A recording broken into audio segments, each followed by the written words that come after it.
Welcome to the Eating at a Meeting podcast. I'm your host, Tracy Stuckrath, dietary needs expert, certified meetings manager, certified food protection manager. I have searched the globe to find people and businesses who are creating safe, sustainable, and inclusive food and beverage experiences for their employees, guests, and communities. In each episode, you will find authentic conversations about how food and beverage impacts inclusion, sustainability, culture, community, health, and wellness. I know that sounds like a lot, but we're going to cover it all. Are you ready to feed engagement, nourish inclusion, and bolster your bottom line? If so, let's go. So welcome. And this is my second time going live on Instagram. So I'm excited about that, along with Facebook, YouTube, LinkedIn, Twitter. So we are in a lot of places. So second episode of 2024, and I'm excited to help you celebrate Veganuary today with my fellow La Dame d'Escoffier member from Philadelphia, Char Nolan. I want to make sure I say that right. Char Nolan. So hello, my friend. Good afternoon. And I answer to anything, as I said. So you're fine. You're good. It's very nice to meet you. And welcome to anyone who I've known since my first Holy Communion who said they'd be tuning in today. Well, we've got Ruth, Marion, and Dan Lotion on Instagram. So welcome. That's Dr. Dan. He's an amazing plant-based chef and physician, and I'm a big fan of his. So. Well, good. I'm so excited. Okay, so tell everybody about what you're a chef instructor. So tell everybody what that means, and then you focus on vegan. Is that correct? I focus on whole food, plant-based, no oil, which is in the food world. I'm a chef instructor at the Ruby Online Cooking School. And I have cooked my whole life, and I also teach cooking throughout the city of Philadelphia. As we discussed earlier, I love my Charlie card, and we'll be returning to the South Philly Library, which is called the Health Library, because the third floor is a pediatric clinic, the second floor is a primary care clinic, and the first floor is the library. So I have a lot of input from physicians and nurse practitioners who want to send someone to a class who might have hypertension or type 2 diabetes or any other related lifestyle diseases. So that's that. Okay, very cool. So when and why did you make the decision to go become plant-based? Well, I'm a person who made fun of vegans. I'll be very honest with you. Okay. I used to think, oh my God, who are these people? And it was September 23rd, 2009. I was working at Whole Foods Market, and I went to a regional meeting. I was a marketing team leader, and our regional president came and told us about this exciting new program that was emerging. But what I noticed when he came into the room is that he was more robust. His skin looked great. And he began to tell us about this thing called the Engine 2 diet. And I listened with 3 ears that day because it was so fascinating to me. And the book offered a 28-day challenge where you would follow this regime, shall we say, of eating whole food, plant-based, no oil, no salt or sugar. And I thought, this guy looks so great. I'm going to try this. So on my way home, I went to a bookstore and got the book. And then I went to a grocery store and looked at the list and started the very next day, because there are two kinds of people in this world. There are those who jump into the deep end of the pool, and then there are those who tiptoe with their hand on the banister to get into the water. Mm-hmm. I'm a deep end diver, so I was there 100%. And every day I kept a running list of what I was going to eat on day 29, because I could return to a burger or whatever. That's awesome. And when I woke up on the 10th day of following this regime, for the first time in many years, I have osteoarthritis, and I had not one lick of pain. And a little bolt went through my head that said, food is medicine. So when day 29 came, I just kept going because I felt so good. And looking at my own family's medical history, I thought, well, this will be a wise thing to do. And I'm going to show you, this is the book that started it all. It's called The Engine 2 Diet by Rip Esselstyn. He's a former Austin City firefighter. His father is Dr. Caldwell B. Esselstyn from the Cleveland Clinic, who has years and years of research. So the book had recipes in it. It was easy to follow. And his wife, Rip's mom and sister wrote a book called The Prevent and Reverse Heart Disease Cookbook. And as you can see by looking at it, it is well used. And the other thing is Jane, sister, wrote this book 2 years ago, Be a Plant-Based Woman Warrior. I have a story in here about my own journey to becoming plant-based. And here I am. I'll be 75 this year. And I'm happy to say that I live a medication-free life. I have a very productive life. So essentially going to that meeting, seeing our regional president. But I do want to share one thing. At this time in 2010, exactly this time, I had applied to attend the inaugural Engine 2 immersion in Austin, Texas. Whole Foods Market was sending their employees to this event. Okay. And my store team leader had to sign off on it. And the day that he was supposed to give me these papers, he was what's called in the biz a no-show. And everyone was wondering where he was. And the sad news about it all is that he had suffered a massive heart attack and died. So his swan song, so to speak, was giving me this enormous life opportunity to go to this immersion. And I had lunch with his wife the other day because we meet several times a year for lunch, telling her that had her husband not sent me to that immersion, that the direction of my life would be very different than it was, or is today, I should say. And then shortly, a couple of years after that, I discovered the Ruby School, and I went to this 9-month certification to become a plant-based chef. And so I do everything. I have a very small niche again. So if somebody with heart disease calls me up and says, can you come to my house and show me how to cook this? Or I'm having a party, can you make that? I'm always sort of waving my banner. So that's the story in a nutshell. Awesome. And I'm putting the link to the Ruby School in the chats there for everybody. And I want to make sure that we have a shout out to everybody here. Heather Landix is here following us on YouTube. And she said she found out she had a milk intolerance shortly after going vegan. And then over here on Instagram, I'm so excited. We've got I said earlier, Ruth Marianne and Dan Lowe, Allergy Dragon, which is my friend Martha, the Sean Life, Chef Lee.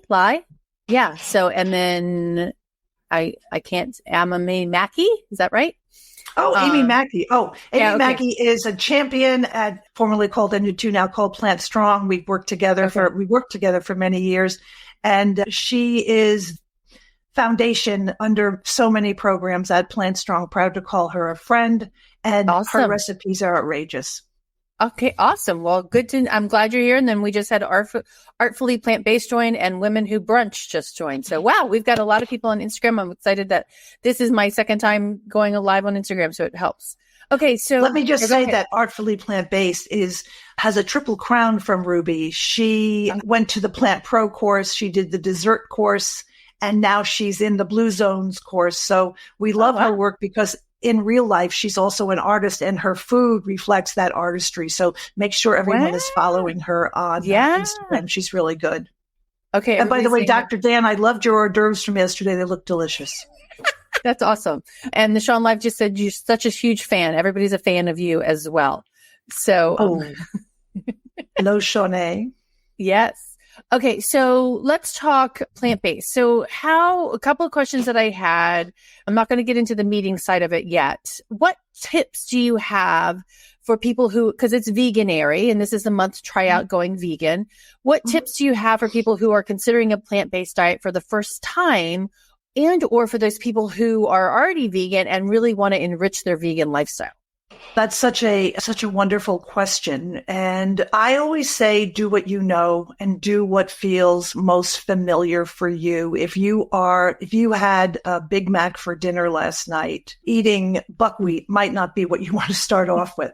So you want to do what you know and see how you can flip your favorite foods to become more to your own liking. So that is a good tip to go. And I have a couple of little tips here and there. First of all, we talk about cooking without oil, and your best friend is going to be, you'll notice that I have this parchment paper in a wad because it's easier to set parchment paper on a baking sheet when it has been wrinkled. You'll pardon this. Really? Yeah. Let me move it away from the microphone.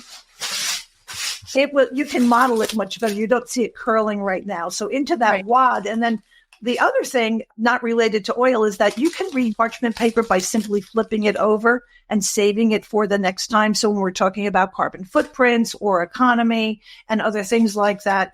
But I always like to say to people, a roll of parchment paper is cheaper than any of that spray. I call it hairspray fat, because if you read the bottle, it says this has 367 applications. And that's for, I believe, less than half a second. But most people apply those aerosol fats as though they were hairspray. So you may as well just use oil, even though I'm not recommending that. The other thing is to find some spices that you love. You could tell I was in Italy. This is some ground garlic, but look at your spices, and maybe some of them are 5 or 6 years old. So you might want to go to a spice store or a bulk section or wherever and sort of up your spice game so that your food has some flavor to it. And you don't feel, the thing I often hear from is, oh, but it tastes like cardboard. Well, spices won't do that. The other thing is using lemons is just another good way to add flavor to your food. So start at your own jumping point, look at your spices, add more flavor. Interestingly enough, the flavor receptors on your tongue for lemon and salt are in the same place. So if you wanted to layer the flavor of a food, sprinkling some lemon on after you've cooked it will really add a lot of flavor to it. I love that. And I love actually doing lemon zest. This is not plant-based, but when I do my scrambled eggs, I put lemon zest on it after the fact, and it adds so much more to it. But I know that's not vegan, but but you do bring up an excellent point about using lemon zest. As long as you stay in the yellow, once you go under the yellow and get the pith, it becomes a little bitter and sour. Right. But if you're making, for example, a plant-based stir fry, and a lot of times you'll see low sodium tamari or low sodium soy sauce, there's still sodium in that. There's 752 milligrams in a teaspoon of soy sauce. And the World Health Organization recommends that we eat no more than 1,500 milligrams. So that's where I say either dilute the soy sauce or at the end, add some lemon zest or some lemon juice, and everybody will be happy. The other thing that I recommend is finding a cookbook or a website or something. And you can see that I've gone through these books for a long time, but find things that you like. I like muffins, so I make mighty muffins, or we'll talk about this later, but talking about full food utilization, here are some blueberry muffins that I made. They have no oil in them, and I used pumpkin puree as the fat. So the other thing that you want to do is click on to your favorite site or whatever and find some fat substitutions, which can be bananas, applesauce, tofu, sweet potatoes. And they will mimic the texture and give you a really nice flavor. But don't use bananas that are so ripened that they taste like you're eating banana liqueur. Right. So that does happen sometimes. Those are 3 basics. And the other one, I was thinking of this yesterday because I went to pick up some greens at the store. And it used to be you would say to people, just shop the perimeters of the store. But now, these days, they have dairy and all kinds of things on the outside of the store. So it's not just the perimeters anymore that used to be so healthy. But, you want to avoid packaged foods. You want to eat greens. You want to eat grains. And you want to eat legumes. Yeah. Yep. Okay. Those are good. Okay. I want to come in here real quick. And we've got a Facebook user who I think is Nancy saying she knew about the wrinkling, but she said she didn't know about the flipping of the parchment paper. So that's a good reuse. And over here on Instagram, Sean was laughing about the hairspray fat. Yes. So that's pretty funny.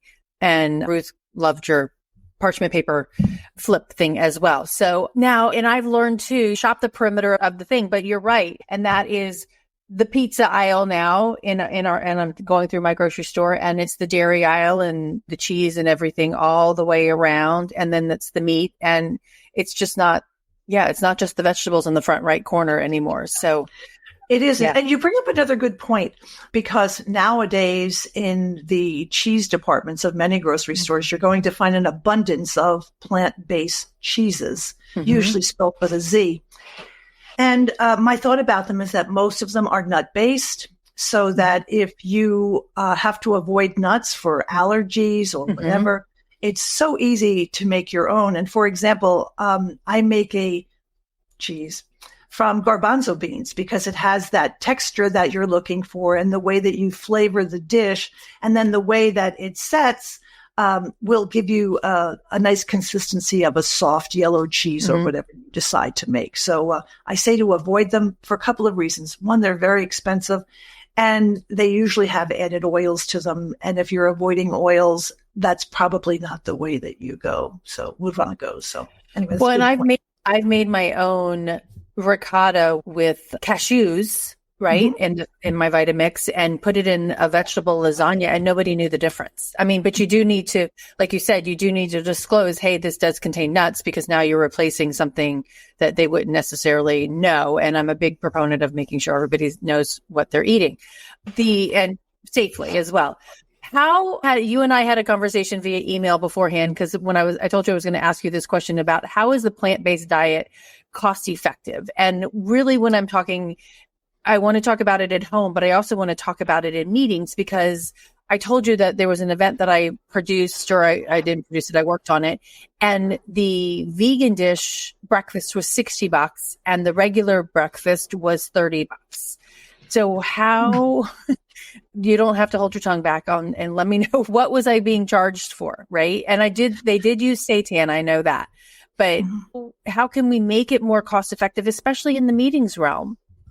Well, one of the things that I find as one who dines out is that I never use the word vegan. I just say, I have allergies to dairy. Can you please make sure that there is no such and such in my vegetable dish?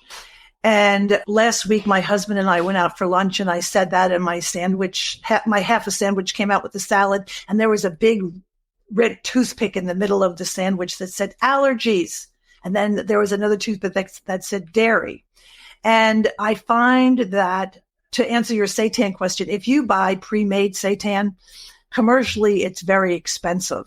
And you maybe get a 7 or 8 ounce cup of it that might run maybe between $6 to $8, whereas it costs maybe $1 to make. And if you are an inexperienced chef in a catering business or a hotel or whatever, and someone comes to you and says, we need seitan, someone's got to make a special trip to get it, or maybe their purveyor doesn't have it. And then somebody's got to go pick it up, and that becomes expensive. So I think I shared with you that I went to the best wedding ever, and the mother of the bride, who's a wonderful friend, ordered me a grilled vegetable platter with quinoa and rice. So that's what people are looking for. We're not necessarily looking for ersatz meats and cheeses. We're looking for roasted and grilled vegetables. So I think that if one approaches an event saying things like, we'd like to see some grilled vegetables rather than using the word vegan, I think that might be your money saver. Okay. Yeah. I'm appalled at that $60, by the way. That's amazing. Yeah. I mean, and that was pre-COVID, but I think going forward, a lot of places, I know like last year when I produced an event, even though I ordered a beef, a chicken, and a vegan, they charged me the exact same price. And of course, they charged me the price for the filet versus the vegan. So it's streamlining their costs, but it also I shouldn't be paying $165 for a vegan dish when I'm plated meal. Yeah. I'm going to say you're 100% correct. So the next time you go out to negotiate a contract, I would use the words grilled vegetables. And for breakfast, all a vegan really wants to eat is a beautiful fresh fruit salad, some oatmeal that's not cooked with dairy milk, and maybe some delicious, beautiful vegan muffins, which take 2 seconds to make, and there's no egg. The cost of these is it's like minus $2 to make these. So I think there are ways to sort of circumvent the system so that it becomes advantageous to you and what you do. Okay. Yeah. No, I like that. And then maybe that's a really good thing to pre-negotiate. Nancy, write that down for me so I remember to pre-negotiate that in our contract. Also add plant-based yogurts. Yes. Oh, yeah. So you can mirror what's on the non-vegan side. Right. And have your signage and ingredient list, and people will, let me tell you, the vegans will jump up and down. Yeah. They don't want to see fake bacon. They want to see nutrient dense food that's delicious and fresh tasting. Yep. In my opinion. Yeah. Oh, and I agree with you. And it's definitely challenging when we're trying to do it for events. Fran is here too. Chef Fran, instead of catering, making separate dish, cook the oatmeal in water, the lentil soup in vegetable stock. Yes, ma'am. It's amazing. And actually I was talking to somebody a couple of weeks ago that they ended up cooking the oatmeal in an almond milk, and she's allergic to nuts and didn't bother to say that. So it's really kind of, we need to be cooking our oatmeal in water, which is my preference. But Colleen, I just want to get, this jumps back to the parchment paper thing. Colleen said you taught her about the parchment paper, and Heather has a good point here too. And we do have, not unless you really do have a dairy allergy, it is a little bit hesitant on saying that you have a dairy allergy because it does sometimes confuse people. But we need to make sure, that means we need to make sure our employees are well trained at the same time in understanding. So we went to a chain restaurant the other day to grab a cup of coffee, and I said to the food server, "What kind of non-dairy milk do you have?" And she said, "We only serve oat milk because a lot of people have nut allergies." Nice. I thought that was like the heavens opened with that. Yes. So that was good. Yeah. Yeah. Okay. So you mentioned greens and you mentioned grains and legumes. How do you use those as the base ingredient for your soups and salads and desserts? And I know I've learned from Fran using those for some desserts is good, but can you explain that to the audience of how you do that? I will. I'm going to show you a couple of things. Okay. Because I was a fifth grade teacher. I also like to save money. So I save all of my vegetable scraps. I keep them in the freezer, but I kept this out because I wanted to show you. So I'm making tonight for dinner, I'm making some cauliflower wings. I've got an onion left over. I've got some carrot nibs. And most of all, I've got some kale. And kale is something that I eat every day. I never eat it out because most people don't strip it from the main vein, and very few people massage it. And massaging kale and then applying an avocado or lemon juice or however you like to spice it is the way to go. So it's kind of disheartening to eat a salad on the outside that hasn't been treated that way. And we spoke earlier about buying your vegetables. So here's what happens. Your good heart says, I'm going to buy some kale today. And you get home from the market and you put it in the back of your refrigerator. And 3 or 4 days later, you open up what could be a scientific experiment.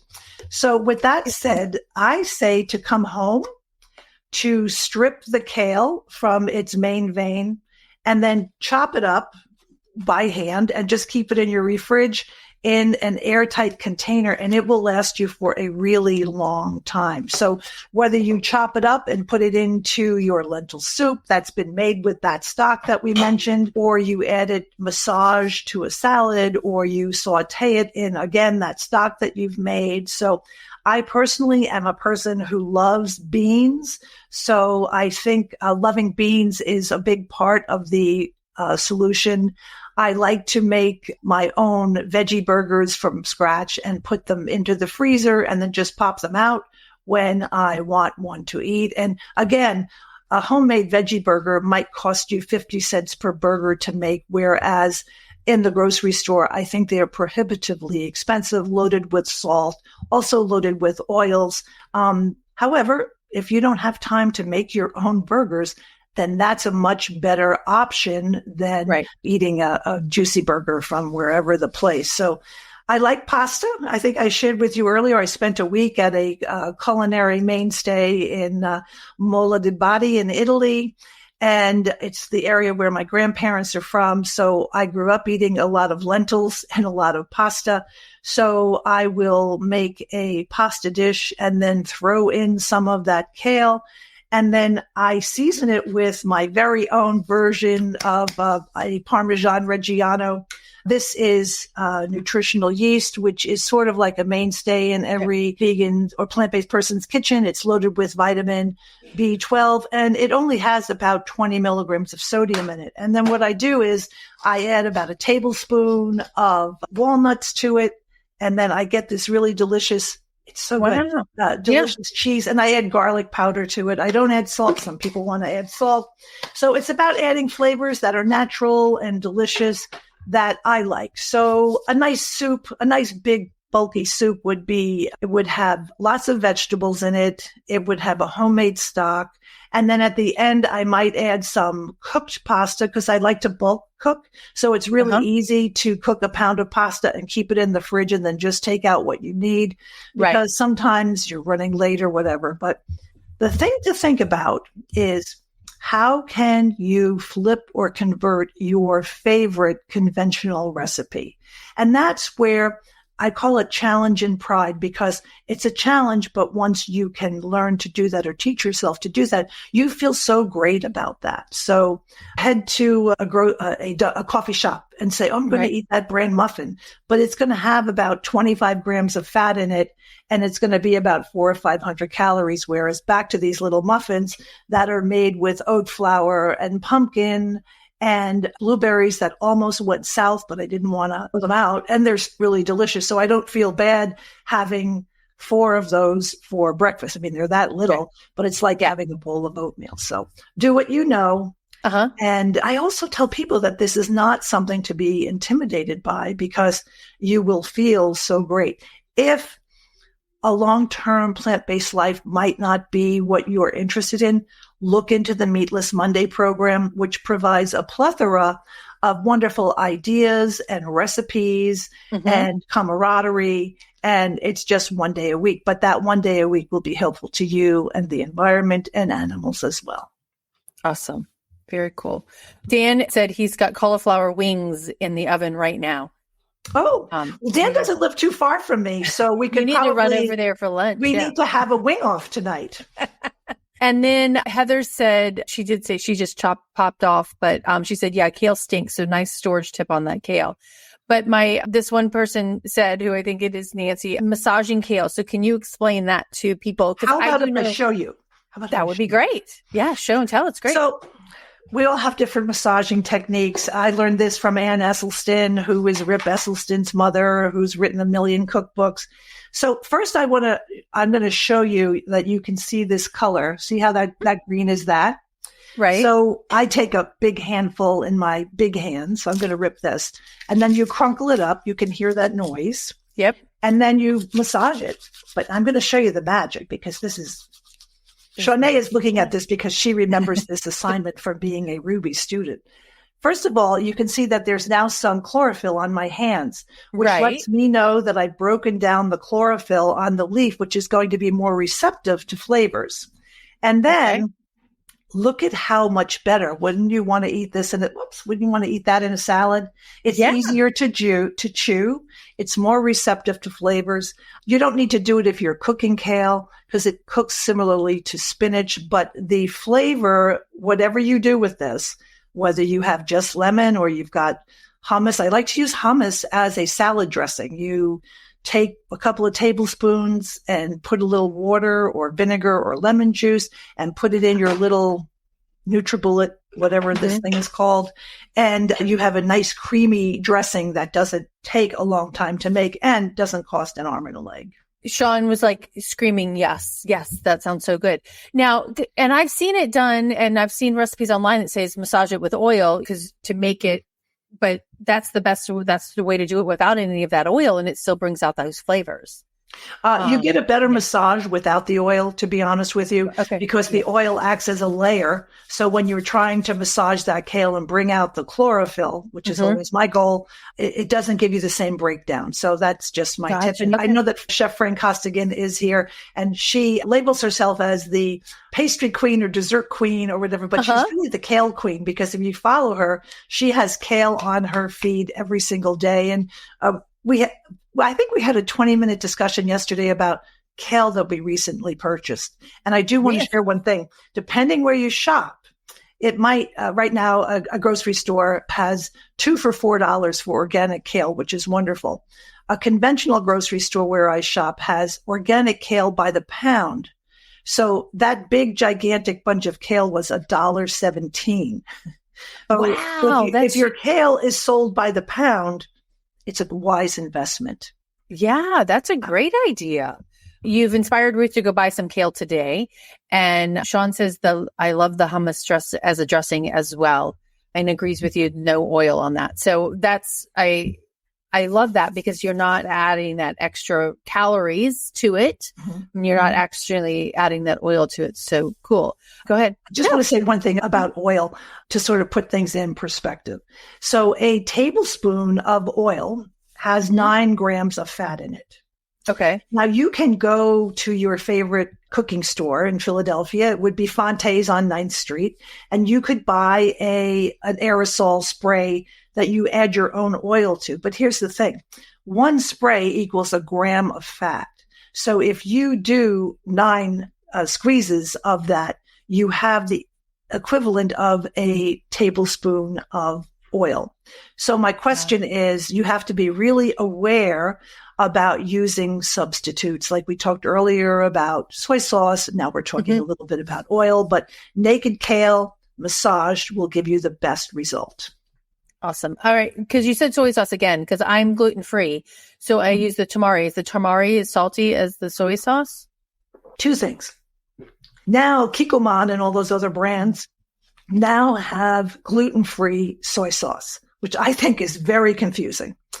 So if you look at a label, the brand is escaping me. And if somebody can tell me, or I can run to my spice rack, there are now tamaris that will say 25% less sodium, 50% less sodium, but their milligrams of sodium are very close. But I like tamari. I think it has a better taste, a richer taste. And just an interesting thing, because we shared earlier how a lot of my work is done in underserved communities.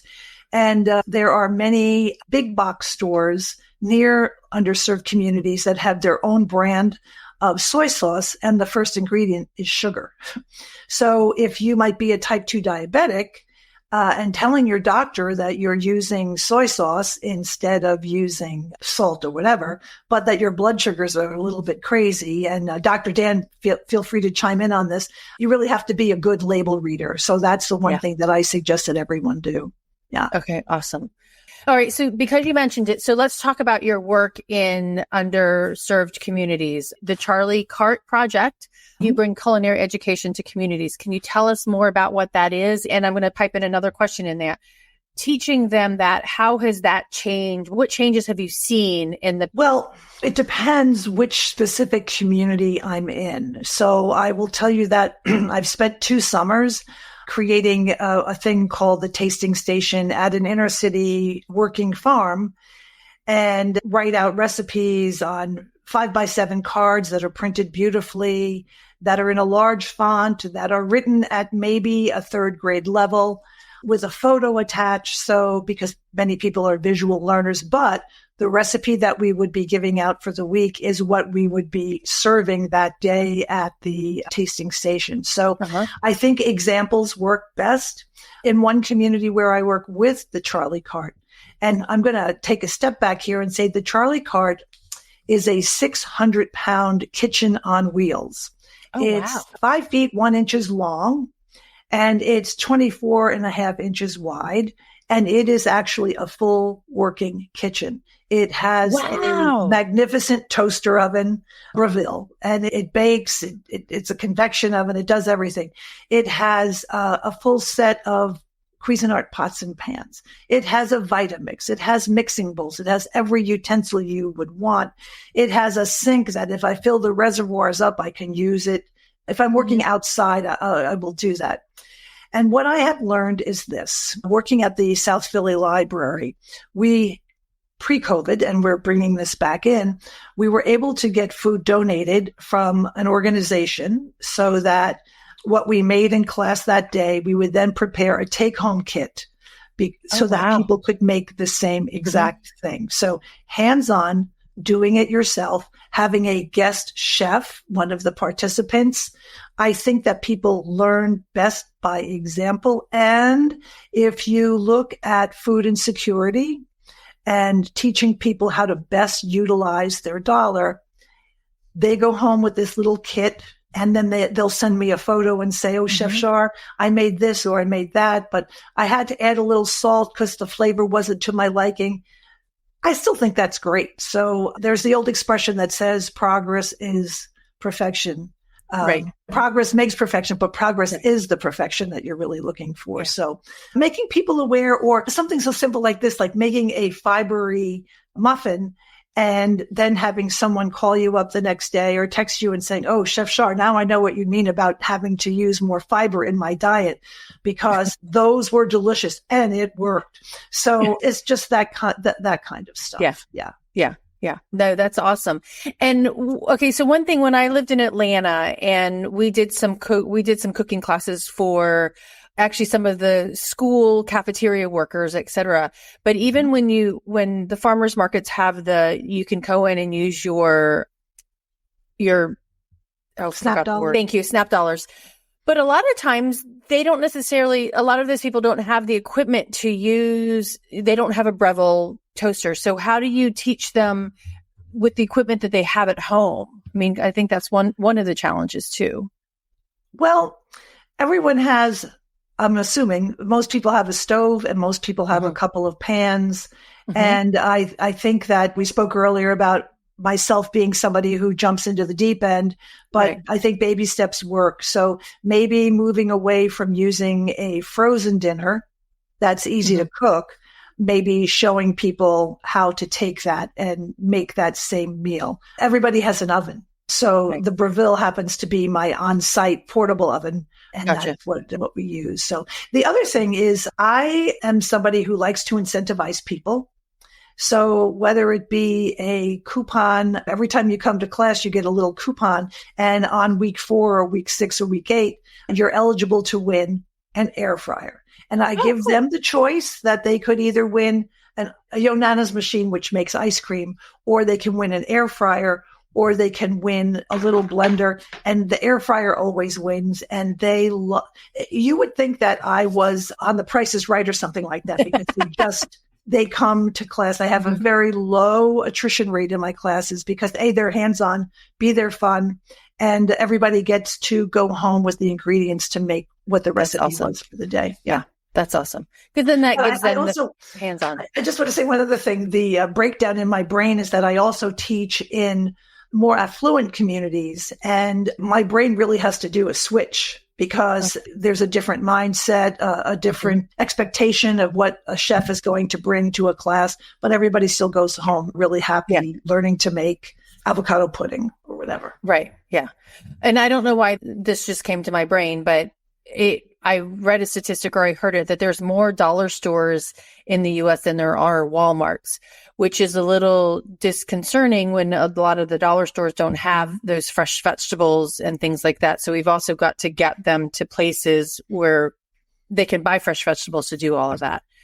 Well, many dollar stores nowadays have a frozen section. And I am a big supporter of frozen vegetables, even though if you look at the size of the package, it's not 16 ounces, it's not 12 ounces, it's usually 9 ounces. But if you live near a dollar store and that's your avenue to finding healthier food choices, I did a class last year shopping at the dollar store and got all of my ingredients at the dollar store. Yeah. Wow. And everybody was thrilled to death because the dollar store sells for $1.25 a full pound of brown rice, a full pound of red beans. So if you're looking at the basics of how to approach adding new ways to cook with people, go to the dollar store. The other thing is, when I do a needs assessment in a community, I go to the local grocery store, I go to a bodega, and if they live near a big box store, I will also go to that, so that when I'm teaching a class, I can say, well,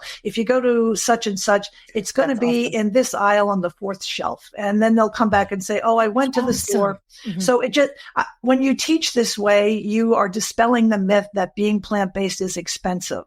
Right. So making it community-based makes it a lot easier. And Dr. Dan and I work in similar communities, and I'm sure that is much of his experience as well. My dream, he doesn't know it, but my dream is to teach with Dr. Dan. So, okay, Dr. Dan, if you're still on the show, there you just heard it.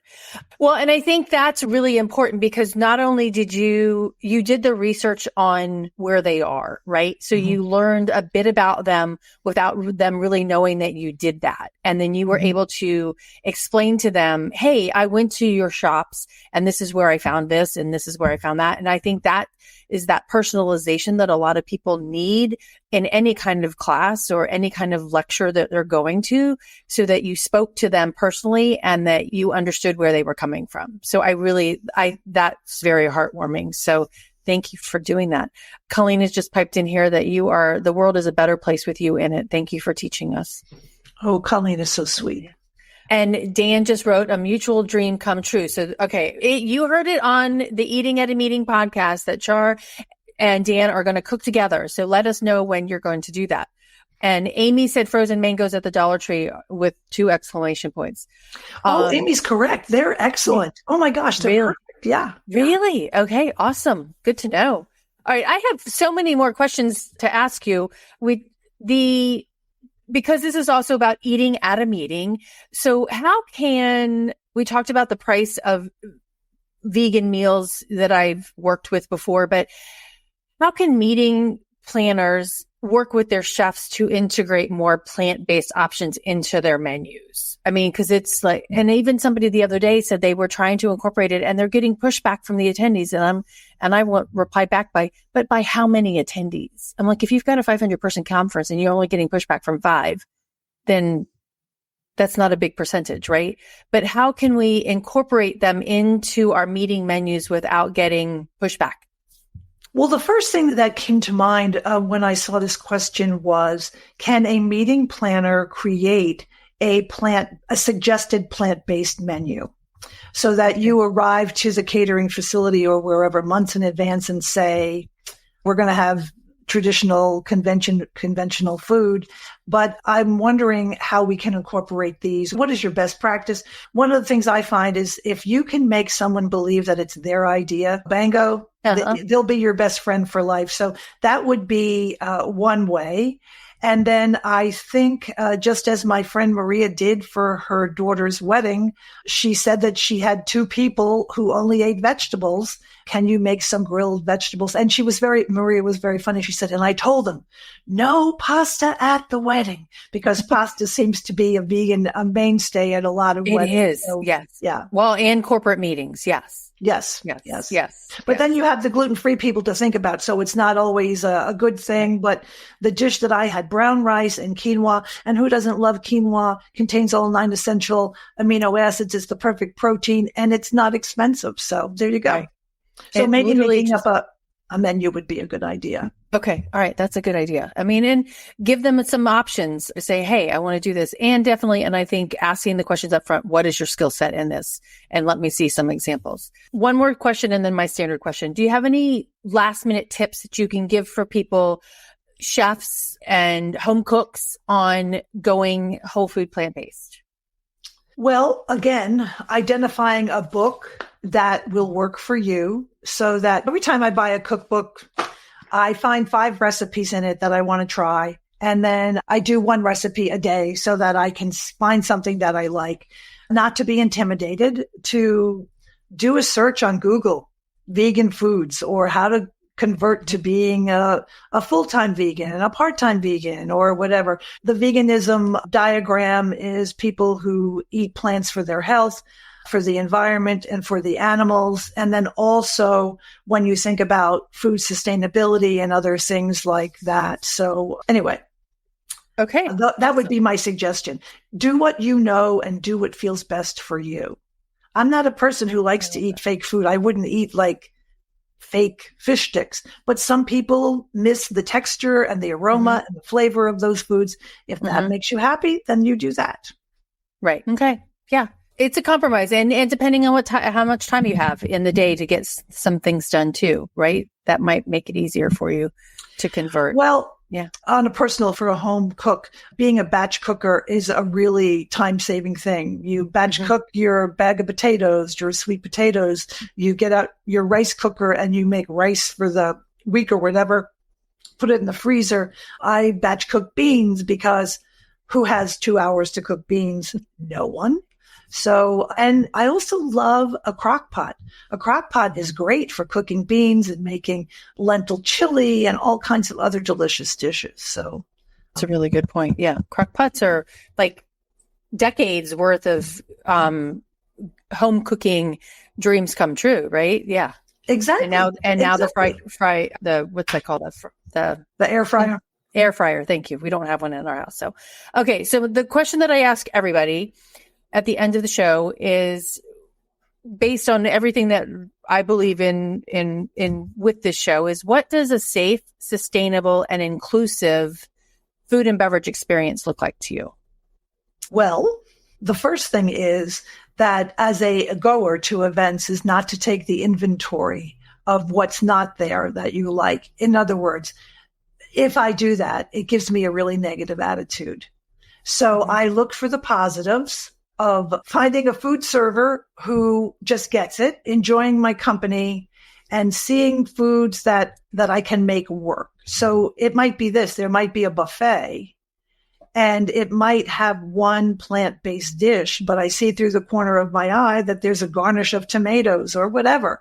So you have to make things work for you so that you can have a good time wherever it is that you are. Yeah.